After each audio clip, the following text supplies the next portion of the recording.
Bonjour à tous, donc on se retrouve pour une nouvelle vidéo. Ici, on va s'intéresser aujourd'hui à la problématique de la conception d'un modèle de BC en programmation Java du coup.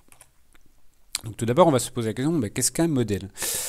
Il s'avère qu'au début, quand on commence à programmer, on s'en fout de savoir qu'est-ce qu'un modèle ou pas. Et on a plutôt tendance à essayer de développer un programme sans vraiment se poser la question de qu'est-ce qui va être affiché, qu'est-ce qui va ne pas être affiché, où sont les données, comment elles sont stockées, la communication avec une éventuelle base de données. Ce qui fait que pour pouvoir maintenir une telle application, en général, il y a pas mal d'arrachage de cheveux qui suit pour la maintenance d'une telle application.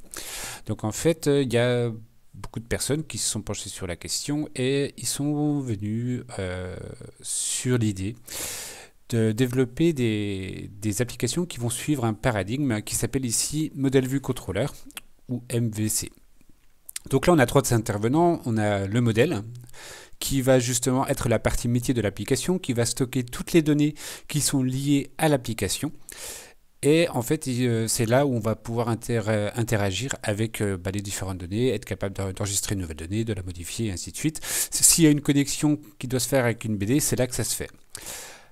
Pour les vues, en fait, là, c'est l'IHM, l'interface homme-machine, qui sont justement développées à ce moment-là.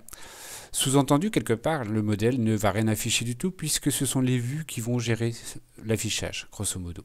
Et enfin, on a le contrôleur qui, lui, va justement contrôler l'application, va être capable de dire vous passez de telle page à telle page, et ainsi de suite.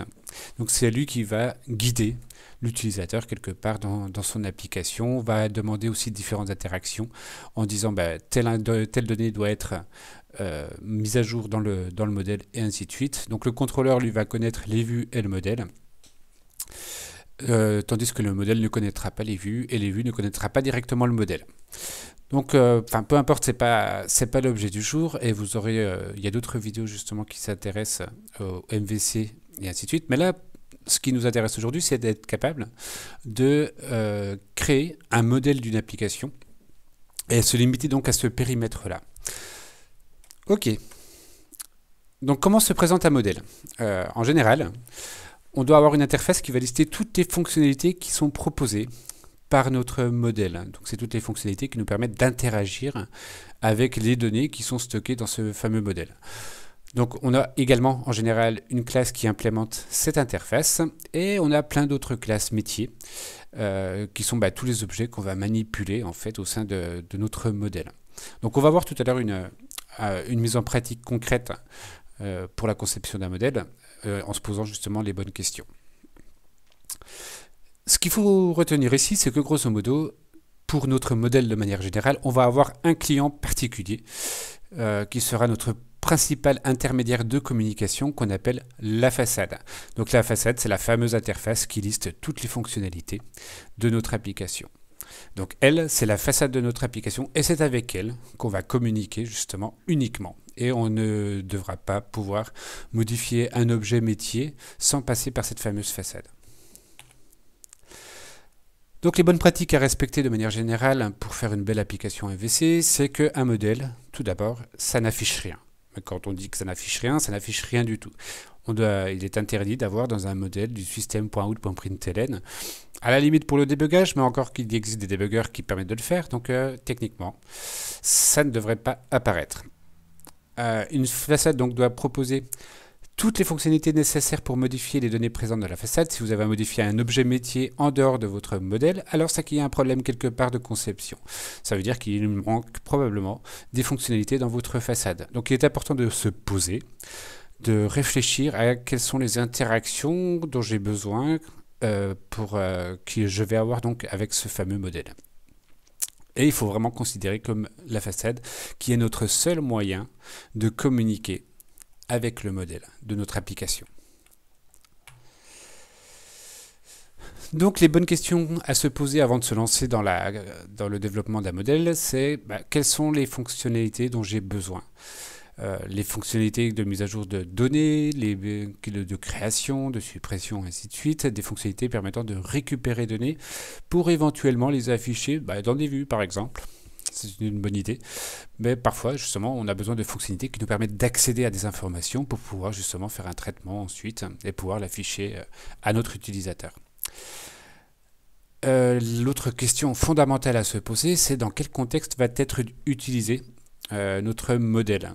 Oui, effectivement, parce que si vous avez une application client-serveur ou une application personnelle, donc non concurrente sur un poste, sur un PC, bah, c'est pas tout à fait le même contexte et du coup, on n'a pas tout à fait les mêmes interactions soumises, enfin, qui doivent être implémentées. Donc, on va illustrer ceci pour pouvoir justement bien comprendre les différences. Ici, on va essayer de développer un jeu d'échecs. Alors, quand je dis développer, c'est juste notre façade. On va implémenter notre interface qui va lister toutes les fonctionnalités qu'on est censé avoir pour réaliser notre application. Donc là, on veut développer un jeu d'échecs contre, pas en ligne justement, contre un bot.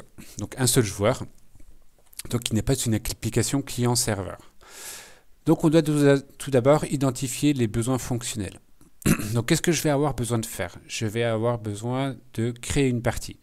Je vais avoir besoin de pouvoir sélectionner le niveau du bot que je veux affronter. Je vais avoir besoin de pouvoir jouer un coup. D'accord, dire que je vais déplacer telle pièce de telle case à telle case. Ça, il faut que je sois capable d'interagir avec ce modèle. Je vais aussi avoir besoin d'avoir la possibilité d'abandonner une partie, si c'est mal engagé, par exemple, ou si je dois simplement partir, parce que pour X ou Y raison. Donc ça, c'est les quatre fonctionnalités qui nous viennent à l'esprit tout de suite, immédiatement. Mais il n'y a pas que ça. Pourquoi? Parce que justement, vu qu'on a interdiction d'afficher quoi que ce soit, ça peut être important de récupérer des données pour pouvoir justement les donner à quelque chose qui va s'occuper d'afficher notre échiquier, par exemple. Donc on a besoin de fonctionnalités qui permettent de récupérer l'échiquier pour éventuellement afficher l'état de la partie, de récupérer le nom du gagnant, si gagnant il y a, et éventuellement savoir si la partie est terminée ou pas. Donc là, grosso modo, vu que c'est une application qui n'est pas client-serveur, on n'a pas besoin on a une seule partie à gérer. Donc c'est pas vraiment un problème. Il n'y a pas vraiment de problème lié à ça. Donc on va essayer de faire notre première interface Java qui va lister ces différents concepts, ces différents besoins fonctionnels. Donc en fait, ce que je vais faire, c'est je vais simplement créer ici un package modèle et je vais, on verra tout à l'heure qu'il y a une deuxième mise en situation pour le cas d'une application en ligne et on va avoir nos deux interfaces qui vont être définies dans ce même programme, grosso modo, dans ce même projet. Donc on va appeler ça façade échec un joueur. Donc ça sera une interface. Et donc là, on va essayer de lister toutes les fonctionnalités qu'on a récupérées tout à l'heure. Donc on va avoir la création d'une partie.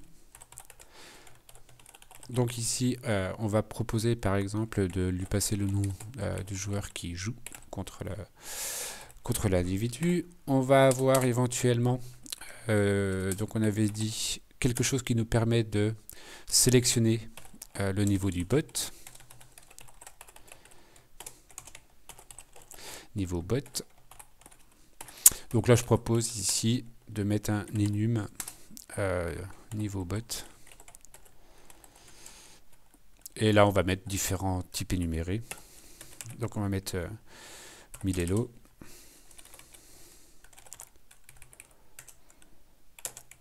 Elo 500. Elo 2000. Voilà. Donc là, ça va être nos 3 niveaux par défaut. Hein. C'est pas méga important. Et du coup, ce qu'on va passer en paramètre ici, ça va être un niveau de bot. OK.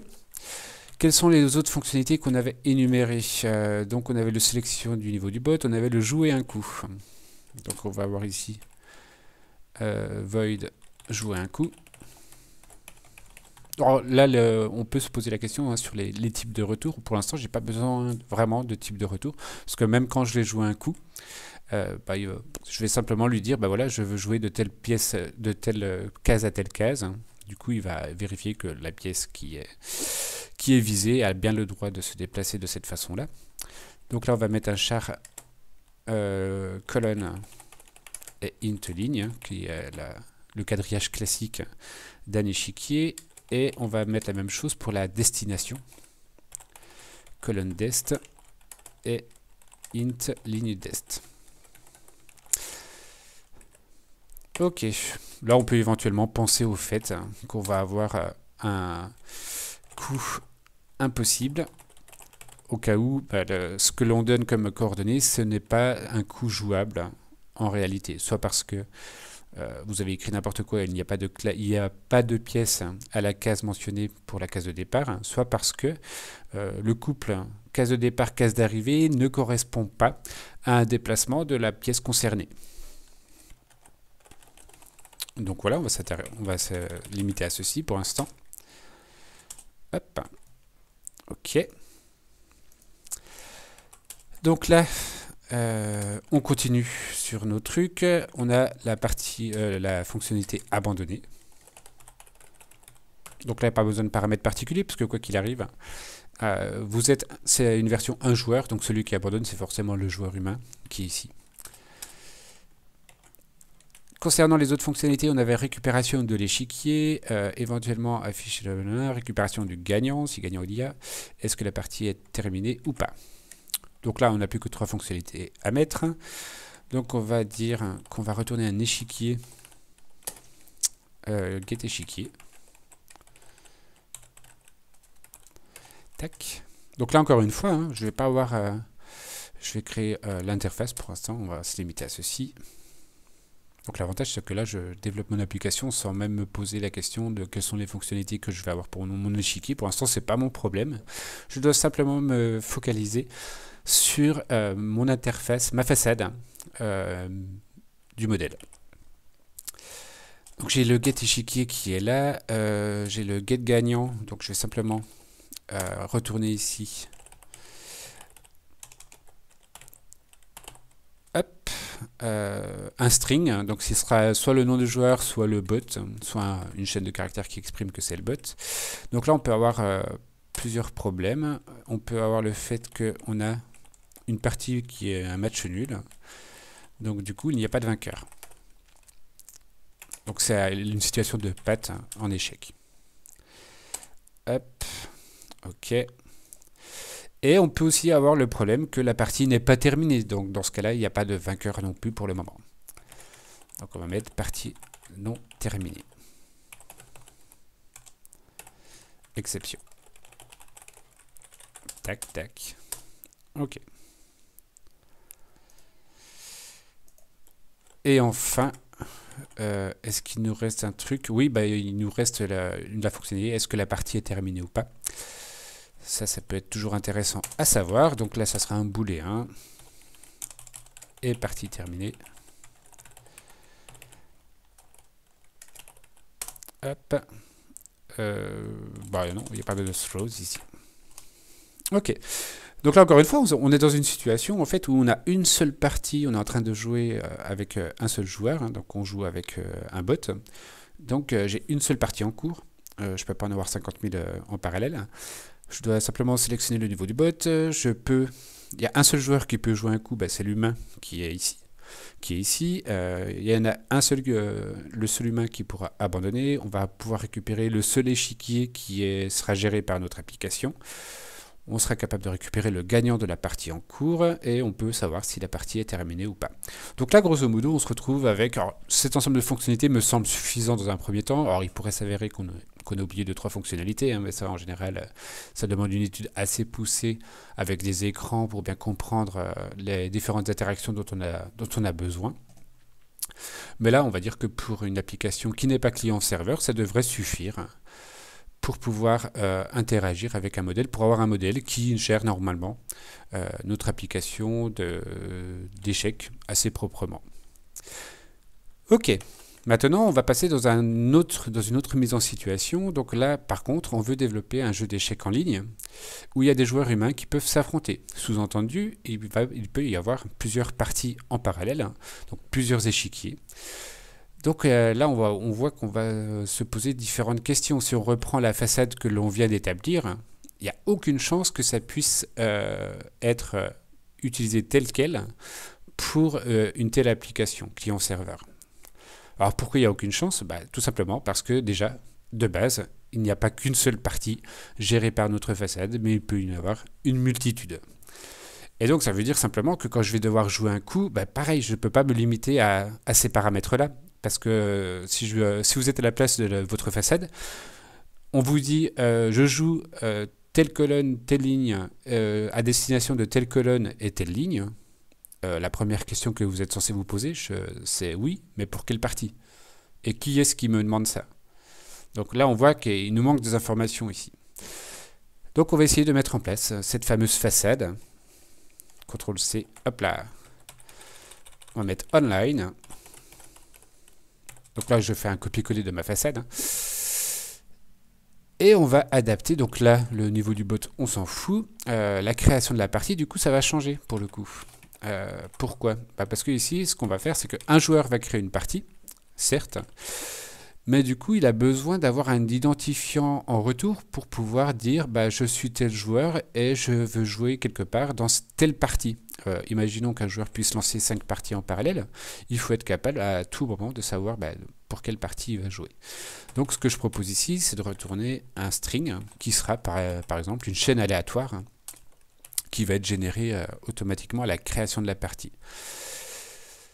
Maintenant, évidemment, ce qui va se passer, c'est que on est sur une application client-serveur. Donc, imaginons que je veux jouer avec quelqu'un. Il faut que ce quelqu'un puisse rejoindre la même partie que moi. D'accord? Peu de chances que vous soyez au même endroit, que vous soyez derrière le même PC. Donc, il va falloir justement être capable de pouvoir gérer le fait que deux joueurs soient à deux endroits différents et qu'ils puissent jouer ensemble. Donc une bonne solution éventuellement ici, c'est de se dire, ok, la chaîne de caractères qui est retournée ici, qui est censée être une chaîne aléatoire, je vais pouvoir l'utiliser de telle façon à ce que l'utilisateur, l'utilisateur qui va me rejoindre puisse rejoindre cette partie-là. Donc là, je commençais le développement, mais il faut qu'on se pose les bonnes questions. Donc on a bien effectivement la création d'une partie avec la génération d'un code unique de partie. On a la possibilité de rejoindre une partie qui a été créée. Donc à partir du moment où quelqu'un vous aura envoyé le code pour une partie créée, vous pourrez rejoindre cette partie-là. Il faudra être capable d'exprimer le fait qu'on veut jouer un coup dans telle partie et que c'est tel joueur qui va jouer ce coup. Il faut être capable aussi d'abandonner une partie donnée, contrairement à tout à l'heure où c'était la partie en cours. Là, pour le coup, il faut bien préciser quelle partie et qui veut abandonner. Donc là encore, on aura aussi besoin de pouvoir d'être capable de récupérer l'échiquier d'une partie donnée et non pas de la partie en cours comme tout à l'heure. Récupération du gagnant. Est-ce que la partie spécifique est terminée? Et là, il y a une question à se poser en plus, est-ce que la partie est prête à être jouée? Sous-entendu, est-ce que l'invité a rejoint la partie? Et dans quel cas, s'il a rejoint la partie, on peut lancer la partie. Donc voilà, on ne se pose pas tout à fait les mêmes questions selon le contexte dans lequel va être utilisé notre modèle. Donc on continue, on finit notre développement. Donc là, on va dire que ceci retourne une chaîne aléatoire. Une chaîne de caractères aléatoires, unique. Maintenant, il faut être capable de jouer un coup. Alors pour jouer un coup, on va supposer qu'ici un joueur peut jouer sur plusieurs parties en parallèle. Donc du coup, jouer un coup dans cet état-là ne suffira pas. Pour pouvoir jouer un coup, on va faire ceci. On va lui dire OK. On va avoir un code de partie qui va pouvoir identifier la partie dans laquelle le joueur est impliqué, mais j'ai aussi besoin du pseudo du joueur, qui va pouvoir justement dire je suis machin et je veux jouer tel coup dans telle partie. Donc là, il y avait le coup impossible comme tout à l'heure, mais on a d'autres exceptions qui vont être du coup liées au fait que on ait un code partie ici et qu'il y a un pseudo ici. Alors qu'est-ce qu'il peut y avoir comme problème? Il peut y avoir le fait qu'un joueur essaie de jouer deux coups d'affilée alors que l'autre n'a pas encore joué. Donc ça, c'est un problème. Et il peut aussi y avoir le fait que le pseudo n'existe pas pour la partie donnée. Il peut y avoir aussi le problème que le code de partie ne correspond à aucune partie existante. Donc ça, c'est le genre d'exception qu'il faut être capable d'identifier et justement de lister au moment de la conception de votre façade. Donc là, on va commencer par la première, mettre code partie inexistant, exception. On va avoir le pseudo inexistant dans la partie exception. On va avoir le fait que pas à votre tour. Alors, c'est pas super comme nom, mais bon. En gros, là, c'est quand un joueur essaye de jouer 2 fois d'affilée. On aura la même erreur que tout à l'heure, qui était le coup impossible. Donc ça, ce sont toutes les nouvelles exceptions liées aux nouvelles données qui sont là. Et après, on retrouve les exceptions classiques liées justement au fait que le coup n'est pas possible. Donc on va générer vite fait ces exceptions. Class up, ok. Tac, tac. Même chose pour le dernier. Tac et tac.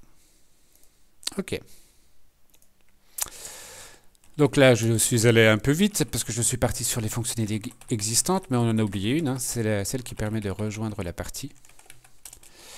Donc là, on va mettre rejoindre partie. Rejoindre partie. Donc là, pas besoin de type de retour particulier pour le coup. Ça, on s'en fout. Ça, pour l'instant, ça ne correspond à rien. Donc là, on va mettre le nom du joueur, évidemment, mais aussi, surtout, le code de la partie qui nous permet justement de préciser quelle partie on veut rejoindre. Donc là encore, en fait, il peut y avoir un problème. Code de la partie inexistant. Donc on se retrouve dans la même exception que tout à l'heure. Et on peut avoir éventuellement aussi le fait que le nom du joueur, d'ailleurs j'aurais dû le mettre aussi ici, throws, joueur données manquantes. Sous-entendu, grosso modo, que le nom du joueur est vide ou constitué uniquement de la chaîne d'espace, par exemple. Tac, tac. Ok. Donc là, on peut remettre cette même erreur. Exception. OK. On arrive ici. Donc, jouer a été mis à jour. Pas de problème. Pour abandonner, c'est le même délire. Hein. Il va falloir être capable de lui dire pour telle partie, tel pseudo veut abandonner. Hop. Pour récupérer un échiquier d'une partie, il nous suffit simplement ici d'avoir le code de la partie qui nous intéresse. Pour avoir le gagnant, c'est le même délire. Hein. C'est le code de la partie qui nous intéresse. Et pour savoir si une partie est terminée, c'est le code de la partie qui nous intéresse. Donc évidemment, ici, on va avoir les mêmes problématiques. On va avoir donc le code partie inexistant et pseudo inexistant. Ça, on les reprend et on les colle ici. Ici, on va voir le throws, code partie inexistant. Et pareil pour celui-ci.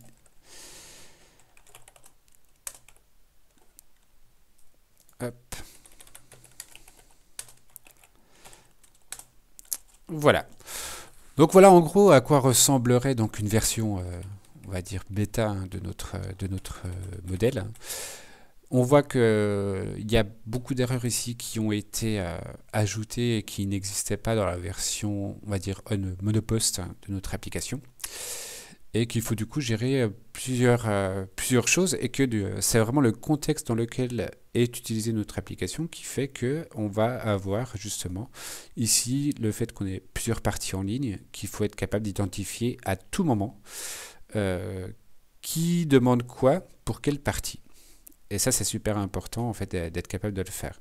Là, on voit que selon le contexte, là pour notre application qui n'était pas client-serveur, bah, on s'en foutait parce qu'on avait une seule partie en cours. Donc quoi qu'il arrive, toutes les actions que l'on menait, c'était sur la partie qui était en cours et la seule qui existait.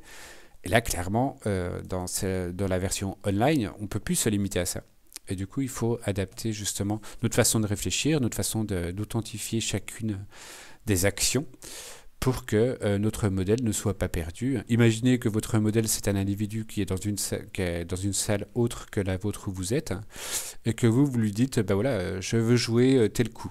Ok, donc lui, il doit se poser plusieurs questions. C'est déjà qui tu es, sur quelle partie tu veux faire ce coup. Et voilà, il faut vraiment être capable de se mettre dans ce rôle-là pour être capable d'identifier justement les différentes problématiques qui sont liées au contexte d'exécution de notre application. Donc voilà en gros ce qu'on on était censé voir ensemble aujourd'hui sur la conception d'un modèle. Donc là on l'a fait pour des échecs, mais pour toute application que vous êtes en train de développer, c'est le genre de questions qu'il faut se poser. J'espère que ça va vous aider dans l'élaboration de vos futures applications. On se retrouvera évidemment pour une prochaine vidéo. À bientôt.